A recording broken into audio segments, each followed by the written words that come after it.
When you're that high functioning overachiever type of person, you want to be the best at everything. I want to be the best mom, the best partner, the best leader at work. And there are only 24 hours in the day, which is my biggest complaint to the world. I need more. I'm Olia, the founder of BXR London.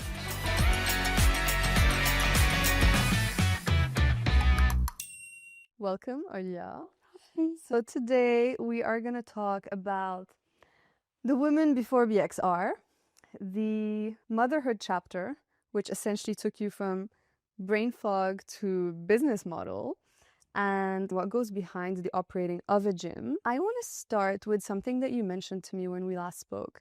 So you said that you were a top student all your life. I almost think it makes a disservice later on in life. Was that causing you pressure, and anxiety from expectations, or did it actually build your confidence? First of all, 100% it can be in disservice.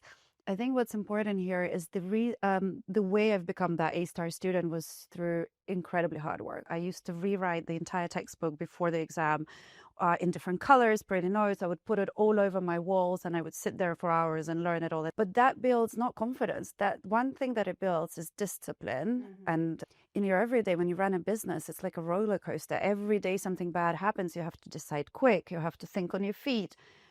And that academic excellence does nothing. And it's funny because my father used to always tell me, even though obviously he wanted me to be an A-star student, he also always said, Ole, it's not the A-star students that become successful entrepreneurs. It's actually usually the B, C, D graders that need to do better quickly. And yeah, so yeah, it's true. So even today, I wish that maybe I was a little bit quicker on my feet because even today, everything comes like through hard work to me. Building a business in the boxing world.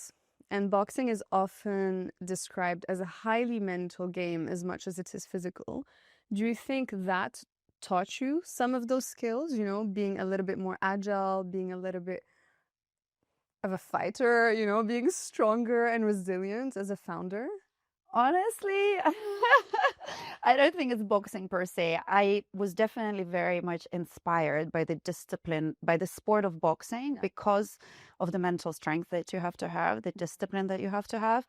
But in terms of running the business, I wouldn't say it's boxing. I would say it's the challenges of running a growing business with multiple people that work for you with their different personalities, with their conflicting egos, cash flows. Our business is quite seasonal, as you know. New year, new me is amazing, but then summer comes, everybody disappears.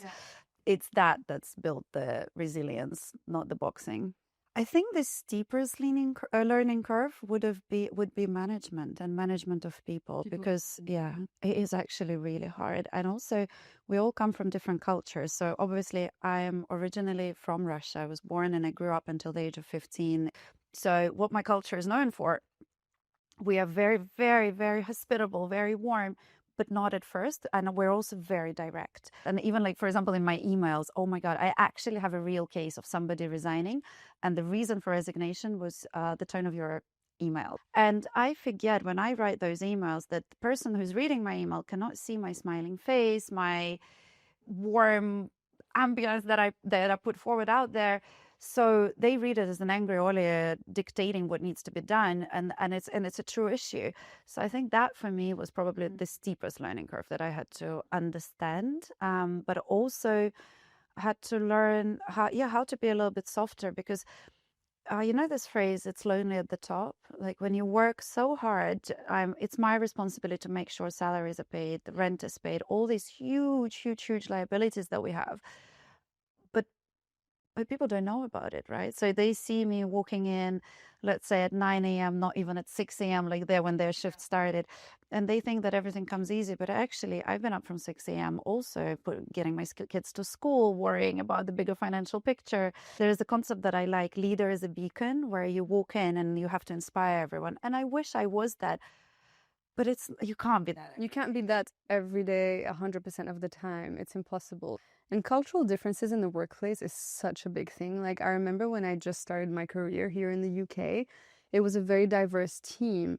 But I think a few months in, I realized that the English culture versus the American culture, they would literally be saying opposite things but meaning the same thing.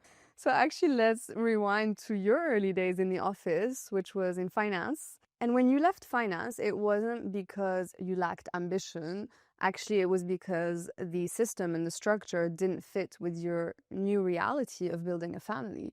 But still, that must be super challenging for a high achiever like yourself. It was actually extremely challenging. When I met my then future husband, and I was already working in the bank, so my day was from 6 a.m. until 9 p.m. sometimes. I would literally have breakfast on the tube there and have dinner on the way back. And then I would just come in and I would pass out and sleep.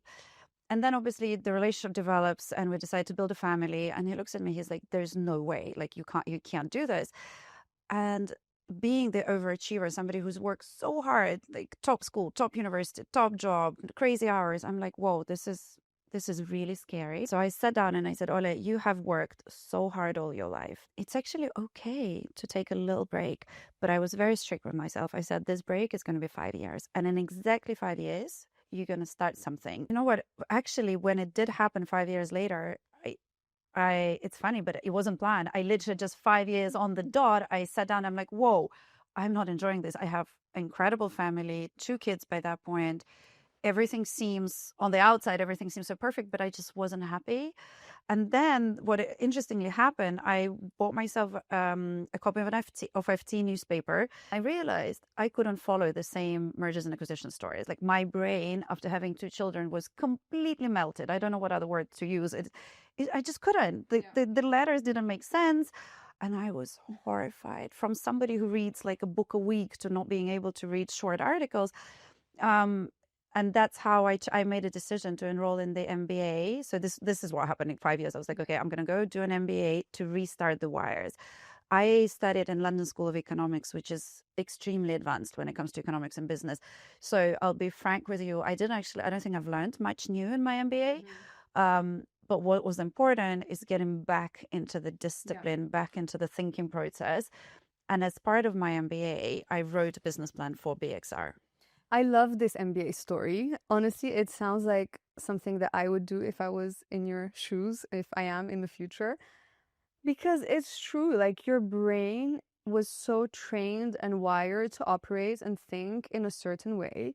And then motherhood comes into the picture, and it's completely natural that then you start using other parts of your brain, right? I used to print out, to keep my brain active, I used to print out pages and pages of Russian poems and reciting them to the baby just to I don't know, some intellectual stimulation, or like learning, like keeping your brain engaged. And I'll never forget my ex-husband used to walk into the room. He's like, what are you doing with the baby in front of me and all these pieces of paper? I'm like, I enjoy poetry. So this is as intellectual as it gets right now with a baby. So actually looking back, was that 5-year gap in your career, but not in your life, was that to your advantage? I think it was, but only because, don't forget, I was 20. Well, by the time we were getting married, I was 23, but just like literally in the same month. So I was still a baby. But I think it was to my advantage because I needed to gain a little bit of maturity, and it's important. And also to gain a little bit of courage. By that point, 5 years after, I mean, the marriage was strong and I had all that support from my now ex-husband, but then he was incredible support to me because, again, at the age of 25, when I started conceptualizing the whole thing, I was terrified. I didn't know if I can pull it off because the ambition was there to build the most recognizable brand in fitness and something that never been done before, because boxing and luxury does not go in the same sentence. It's always either you learn boxing in very gritty spit and sawdust conditions, or it's a luxury gym. So it was very brave what I was doing. And back then, I was only brave enough to do a franchise. And if it wasn't for his support and saying, listen, I've seen you work. I know how hard you work. You've achieved X, Y, and Z. Just go and do your own brand. You can do it. And do you think becoming a mother trained certain skills in you that you didn't have before? My favorite word in English language, compartmentalization. So because when you become a mother and you love what you do, and I love what I do, so I would choose my emails, my Excel spreadsheets over so many things. It's important to prioritize time, put it into boxes. Because when you're that high functioning overachiever type of person, you want to be the best at everything. I want to be the best mom, the best partner, the best leader at work. You can. The honest answer, you cannot. So you have to dedicate your attention and full time to all of these things. And there are only 24 hours in the day, which is my biggest complaint to the world. I need more. And I need to sleep. Unfortunately, I can't function on 6 hours. I need more to function. And yeah, that's my biggest dream, my superpower. If you ask me what superpower I would want, that would be to be able to survive on 3 hours of sleep, because I can do so much more. I can also relate to that 100%. So let's go to building BXR. And what is it that you really identified as a gap and that people really didn't see at the time? It was the big shift in the society. And by the way, it wasn't difficult to notice. You just have to be observant. I think it happened when I was on the street, just walking down the street, and I saw two schoolgirls aged 15, 16, chatting about which studio they're going to go do, yoga, Pilates, or cycling back then was a big thing. Yeah. And I'm like, oh my God, like young girls never used to do sports like this. And I realized what was happening is a huge shift in the society. For our parents used to go to the gym maybe once a month. And then suddenly you have this society that goes to the gym every day, that starts to work from the gym, that starts spending more time. Then there was another huge shift where young people choose health over partying, right? So when we were younger, we used to go out a lot, right? And that was the cool thing. And you would put that on your Facebook that you've been out here and there, and that would make you cool. And then you're dealing with younger people now who would never, God forbid, they would post from a nightclub, right? It's all about waking up early, wearing the best alo yoga outfit and going to that yoga with your matcha, whatever it is that's on trend right now. And that was important. So I realized that you need to build a space which you would want to spend the whole time, your whole day there. And I can't tell you how important that is, because at BXR, I'm very proud to say, in the last 18 months, we have 4 babies, 3 marriages, between member and a member, member and a coach, coach and a coach. It's incredible. Like, it is a real place where, I guess, like a members club. It is a members club, and people sit there, they meet, they encourage each other. The conversations I overhear between members about their nutrition and the latest things they do for their health, testing, IV drips, hyperbaric chambers, like, it's incredible. I mean, you hear a lot of businesses talk about community, and in the back of my mind, I'm also like, yeah, but what does that actually mean, in your business? You've taken it to another level. It's like family now. Like, completely and entirely organic. Obviously community is important, but I think maybe when I was younger that I wasn't even thinking about it. I was more thinking about how to create this brand that everybody wants to be part of. The word community was there, but I didn't emphasize it enough. That said, we started very interestingly. We've done something that nobody done back then in the fitness industry. We started selling the first founding memberships, or marketing them, by way of a handshake. So you had to know me or my business partner, Alex, in one way or another. And that was very interesting, because we've created this notion that, you need to be connected to become part of it. But actually, it wasn't even about being connected. It was about creating the first 300 members that all resonate, that all know each other or have heard of each other, because that's how you build community. And then these 300 members talked about us to their friends, and the community now grew to over 1,000 members. But they're all in the same vibe, and that's important. So they're all driven, they're all really care about their health. And I think there's something about the handshake. It may seem a bit old school, but it's like, at least you have that face-to-face interaction with the person, and it's really symbolic. So this day, we don't sell any memberships online. And I've been asked many times when people come and kind of analyze my business, they're like, oh, but there's no button to buy a membership online. And I said, because we don't want just anybody to buy. We actually want you to come talk to us and see if we are the right fit for you. I'll tell you, when I started my business, so I had to open the gym, close the gym, hire, fire, everything. Thank God for my business partner who was there. So I was also doing the sales. I'm not good at sales at all. And I remember this person walks in, a guy comes in, and he had this personality where you question everything. But what is this? But how much is that? But what if I pay like this and da-da-da? And what if I don't like this? And I listen to him and I get so bored, and I'm like, well, you definitely don't belong here. And you know what? I was right. Like, we get cool people, like, who understand, who, instead of complaining, they give us feedback, like super constructive feedback. And they're like, how can we make it better? And I love it. Yeah, you want people that are already sold and bought onto the vision. And you know what's great? And my biggest reward is that we actually still, to this day, I think, have around 50, 60 people from our launch year, 2017, is the biggest reward. Yeah, so they're still with us 9 years. In the early days, it's not easy because you're doing something new for you. You're also doing something differently than the rest of the industry. So what was your compass at the time, like telling you you're on the right path or you're doing the right thing? I think the word is authenticity. So you have to be very authentic about why you do things. You need to really believe in it. I think in French they use the word raison d'être, like why do you exist? Why does this idea why does it have the right to exist? And I've been very strict with that. An example of that I can give you, for example, in America, a lot of gyms that have done well, I call it their marketing sex sells. So they will bring all the influencer girls, all the model girls, and they would do a lot of content around them. They would put the stretching area in the middle, so all the boys get to look at the girls stretching, and it sells. Sex sells to this day. It's so simple. It's the easiest way to sell anything. What was very important is to stay authentic to our core principles, and one of them was athletic training. So obviously we've partnered up with Anthony Joshua, who is a heavyweight champion of the world. His discipline, his work ethic is incredible. And I was really, truly inspired by him and the way he trains and recovers. So for me, and that transpires into the quality of instructors that we hired, into the quality of equipment that we chose to bring into the gym. And I never compromised on that. We never give out any memberships for free to actors, singers, celebrities. Or models. It's the only people I would allow to come in to when they visit the UK, for example, from the States, would be professional athletes, because they are truly inspiring. And I truly believe it might be a longer way to success, but when people see repeatedly athletes choosing your gym to train, NFL players, NBA players from the States, that will make you believe that this is the right place to train, right? And it's hard, because I feel sometimes that maybe I would have sold 1,000 more memberships in the last 9 years if I had the girls in the middle instead of the boxing ring.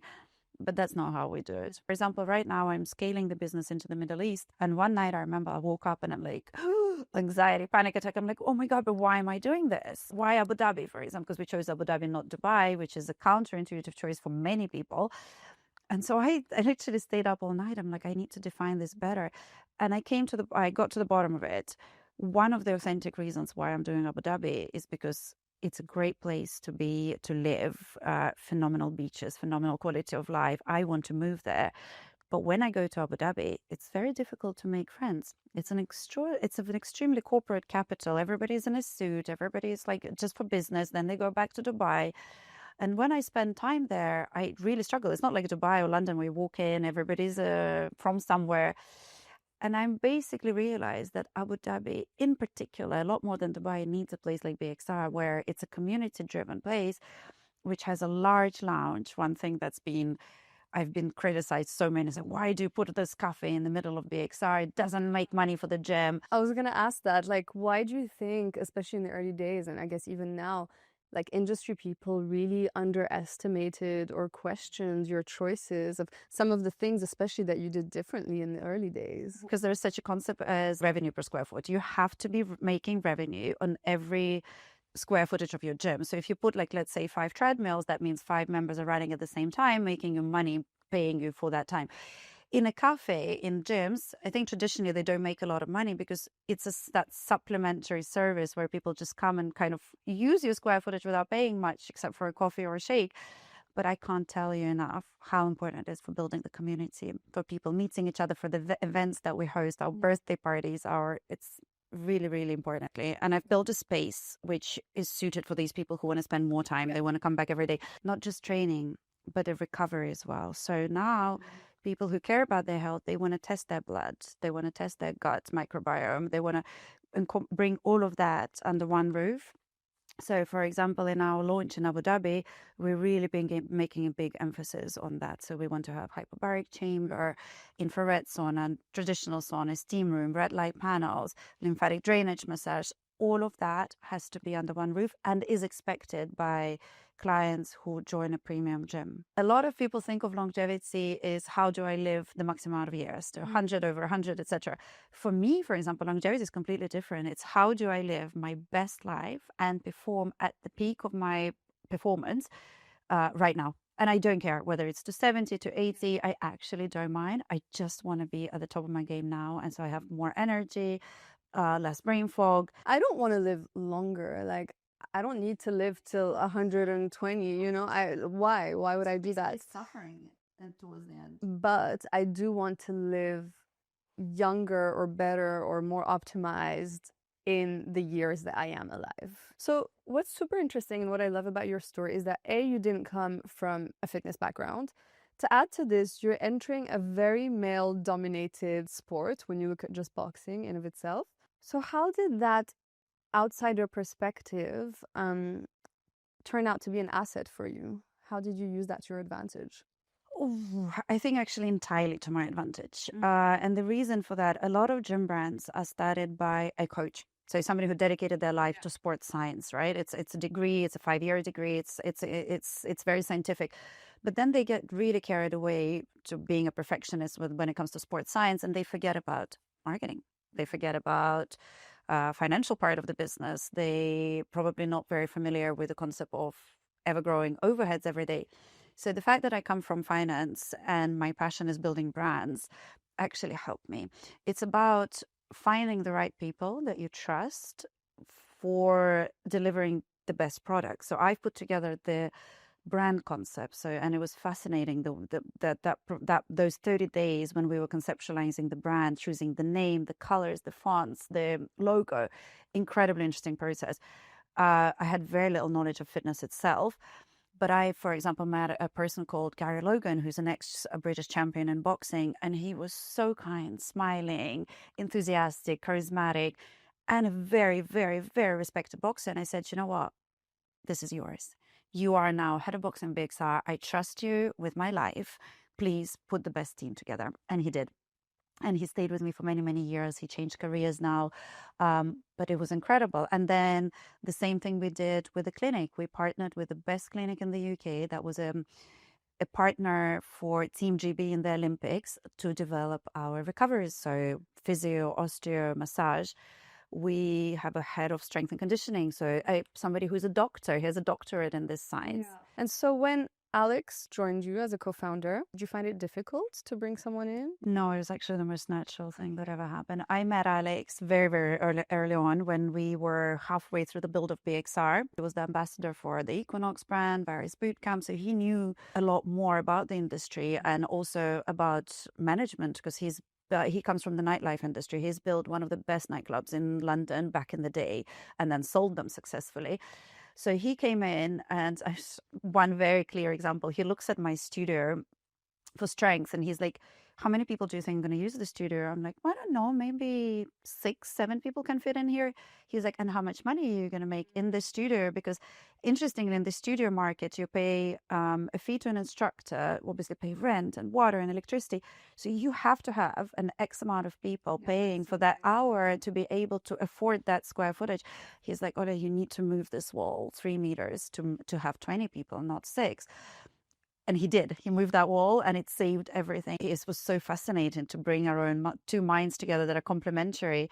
And it's been 9 years that we work side by side every single day. I don't think there goes a day without speaking to each other. So what happens if you guys don't agree on something? It's very, very rare. Yeah. But if it does, it's having that abundance of trust and respect. So we never yell at each other. So actually, let's sit down and understand why we think differently. Very important. I can't tell you, having a partner, having somebody you trust, it just makes everything so much easier. So let's say someone who is looking to start a business in this space. How do you break down the economics, like the gym business model? Business model of a members gym is approximately 50 to 60% of your income comes from membership. And that's great. It's great because memberships are usually contracts for 12 months. So it gives you a little bit of predictability. You can plan ahead, you know how much money is coming in through the year. And then everything, and that covers your basic overheads, the rent, service charge, business rates, etc. So everything else is like a cherry on top. So your personal training, which is very important for engagement, for people coming back, because if they love the trainer, they will come to the gym even if, I don't know, they didn't get the right towel. So we have 2 business models within one location. We have the members gym, but we also have 3 studios which are available on pay to train classes. And that allows us to be exclusive in a way for the memberships, but then at the same time bring all these new people every day that are not brave enough maybe to buy the membership, but they want to try it. And it's actually our biggest marketing funnel. And what do people underestimate when it comes to the capex and the operating cost of a gym? It's costly, but actually equipment lasts a long time. So we are now coming up to 10 years and we're going to do a huge change. But up until now, we had a few changes here and there, mostly actually not even changes, additions. So we bought new stuff that's now coming out. But in terms of durability, it's like easily 10 years for depreciation. So that's not a big thing. But people underestimate how expensive it is to run on a daily basis. You know why? Because of the opening hours. So we are open from 6 in the morning until 10 in the evening, almost every day of the week, right? It's slightly reduced on weekends. So what that means is running your electricity, water, sauna, steam. So all of these things, just labor hours add up so much. And so at what point did you feel it was the right time to scale? I think one element is confidence, having the confidence to do so. The second is knowledge. Probably the first one is knowledge. So accumulating all that knowledge, because when we opened, it was such a loud opening. Every single magazine in the world wrote about us, the GQs, the Vogues. So we were bombarded with requests about franchise from all over the world, Kuwait, Dubai, America, Mexico, everywhere. But honestly, I sat down with these people and I'm like, no, not yet. I'm like, I am learning what I'm doing, right? If I sold the rights to my brand to someone else without being able to help them in any way, that wouldn't have worked, right? So now we have learned so much and we've perfected so many things. Again, coming from financial background, I do all our financial modeling. The models are now like, I don't know, 20 tabs in Excel, like kind of everything feeding in the pricing strategy, the occupancy of the group classes, the trainer occupancy. It is extraordinary scientific now. So now I have the confidence that I can not only give the rights to the IP, for example, we were scaling by a franchise route, but I can also handhold you through the process and I can really teach you how to do it. And also it depends where you scale, right? So Middle East, for example, 10 years ago wasn't ready for it. They weren't training enough. They weren't paying attention to health enough. And now in the Middle East, they have so much government support. They have so many expats moved, right? So naturally, finally, we have an audience for this type of business there. So now is the right time. Also your team, right? When I was starting in 2017, 18, 19, it was just Alex and I. We had nobody. And we have a third business partner, Dalia. So she was there from the start as well. But aside from the 3 of us, it was a mess. Like it was so hard to do what we were doing. And the 3 of us were doing everything. Opening, closing, cleaning sometimes. There's no job in BXR that I haven't done myself, which that's what I'd say about being hands-on and knowing how to do things. Yes, it's so important. And so you spoke about the Middle East earlier. The cultural differences themselves, are they forcing you to slightly rethink the brand and the way you do things? Yeah, of course. And that's the beauty, by the way, of expanding a privately owned business, because we can be very versatile. One big challenge that we anticipate is the female demographic, because culturally, especially in Abu Dhabi, that is very conservative. Women still don't train in the same space as men, but BXR is about bringing people together. So how do you make it work if they literally are not allowed, but they're not used to it, they don't like it, they're not comfortable with it? So we, for example, in the Middle East, we will have a whole floor that's dedicated only to women. We are creating 2 studios which are highly tailored towards women. So yoga Pilates and a mobility studio, instead of bringing our more high intensity workouts that resonate with men, because we really want to create individual products just for women, just to make sure that they're comfortable and they want to be there. They want to be part of BXR, even if they don't want to train on the same gym floor as men. Yeah. Then the other cultural differences would be being reserved in what you wear, right? For example, one of the things I really want to do in the Middle East is have a dress code. And by the way, it's going to anger a lot of people, because gyms have become a place where you meet the opposite sex. So naturally, a lot of girls want to wear something more revealing, and yeah, Let's see how it goes, because I can anticipate a lot of people not liking the dress code idea. Let's see. It's going to be controversial. I want to talk about the retreats you organize. That's a whole other business. So, and it's in your Greece location. It's amazing. It's something that happened, again, organically. We met a founder of a privately owned hotel group in Greece who is so visionary and who is so data driven. So what happened in his life, he was analyzing the numbers, looking at the data, at at the people who visit the resort, and he realized that the average age was going up, because it's a 5-star resort, it's expensive, so people who can afford it are typically older. And he was like, how do I reverse it? What can I do to start encouraging younger people to come? And he started noticing that, I think Booking.com did a research, what is the first top 5 things that people Google when they look for a hotel. And suddenly, instead of the beach and the spa, gym. So that's how it came about. So he approached us and he said, do you think you can do something amazing with the space that we have? And what we've done over there, we've brought our brand. So we've actually built a gym with the right equipment, with the right weights. What we do is we bring all these people together to train together from 6 in the morning until 6 in the evening. We curate a program. So sunrise yoga or sunrise cycling or sunrise run, followed by breakfast together, followed by strength training together, followed by a bit of boxing, and finally stretching, Pilates or yoga at sunset. It is so you are together the whole time, training super hard. And, the group is so supportive every time. We run 4 retreats a year, 25 people each. So approximately 100 people come with us every year. And you come away with your best self. Yeah. The group encourages you and you do it together. And at the end, we have something called the BXR Games. So it's like a competition. It's incredible, truly. And then after these retreats, we received such beautiful letters. Like we had letters, thank you for saving my life. I was in a very bad place. I was depressed, or thank you for helping me get through my divorce. It's beautiful. We really read letters where we see we've changed somebody's life.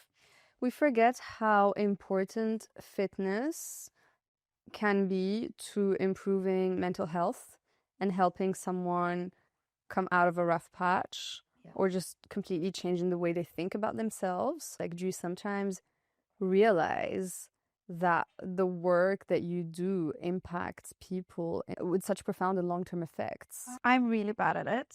And my resolution for this year is to celebrate more wins, no matter how large or small. I want to really take time, celebrate it with my team and mention and acknowledge it. We have our birthday coming up, our 9th birthday party, which is a big party for all the members. And I definitely want to make a speech about that because it's so important. But it gives you strength to carry on when things are not good, because every day something bad happens. There's not a day in running a business when it's just, oh my God, everything is perfect. Like if we've made a lot of money, it was a great month in that financial respect, that the chances are somebody important resigned, or like a trainer that we all trust and love and adore left for another business, like every day, or a pipe burst, or we ran out of hot water, always, every day. And sometimes when you're bogged down in this everyday things, you just lose the motivation to do it. And then you remind yourself, but so many people are benefiting. What is it that you're not willing to sacrifice today for success? My health. Because I sacrificed a lot of it at the start. When we started the business, like I said, we did not hire enough people. I worked up to 16, 18 hours a day. Like it was so hectic back then that I really lost a lot of health that first year. And now I realize that I cannot be my best self and I cannot make clear decisions if I'm not well. So I think one thing that I definitely prioritize is now my both physical and mental health. And one of the things that changed in recent years, for example, I take a week, 7 days out not every year. I wish it was every year, but it's every 2 years now. For example, to go to a detox spa. And for me, detox is not just the nutrition part of it, it's also mental. There's also such thing as decision fatigue. As an entrepreneur, every single day, you have to make so many important decisions. So, for example, that's the reason I also train with a trainer always. Of course, I know it all by now, but I'm so tired. I want to outsource my physical health now to a professional. We have the best coaches, so I don't need to think. So when I train, they literally count, do this, X, Y, and Z. So my body does it automatically, but I can just rest a little bit, or think about business decisions that I need to make. If someone feels inadequate, or if someone thinks it's too early to start something, what would you tell them? That you learn the most on the job, for sure. The most important thing is to get the courage to start, right? So I've definitely learned everything on the job. And this every day, and we still learn. So marketing, for example, is such an exciting thing to learn every day, something new, how you can market. It changes also, it evolves. So it doesn't matter if you learned something in a classroom or in an internship 10 years ago, like you also need to be willing to learn and adapt and change, because the workbook changes all the time. So yeah, so the question there is never too late. It's about having the courage to start. Do you know where it can be too late? I think with age, we inevitably have a little bit less energy. And also we're a little bit set in our ways. So I think where it gets scary, for example, let's say I sold BXR tomorrow. Would I start something quite as ambitious with such capital intensive kind of outlay at the beginning? I'm not even sure. I'm not sure. I wonder if I would prefer now to just invest into somebody's brand, into a younger founder, and kind of help them, guide them from everything that I've learned to date. Oh my God, that is the end of my questions. And we now have some fire questions. Morning or evening training? Evening for me. Solo workout or group session? Group. Planning everything or leaving space for a surprise and intuition? Definitely planning. I had a feeling. One thing that most people romanticize about building a business? Easy cash. Absolutely not. One thing they completely underestimate? Time, effort required. A decision that felt risky at the time but changed everything? To build my own brand versus franchising someone else's. Something you thought really mattered early on but doesn't matter anymore? External validation. A belief you had in your 20s that you've since let go of? Oh, that I can't do it. A strength that surprised you in yourself? Resilience. Being able to keep going after everything's gone wrong that day. A trait that motherhood sharpened in you? Compartmentalization. Amazing. That was the end of the questions. Thank you so much. Thank you.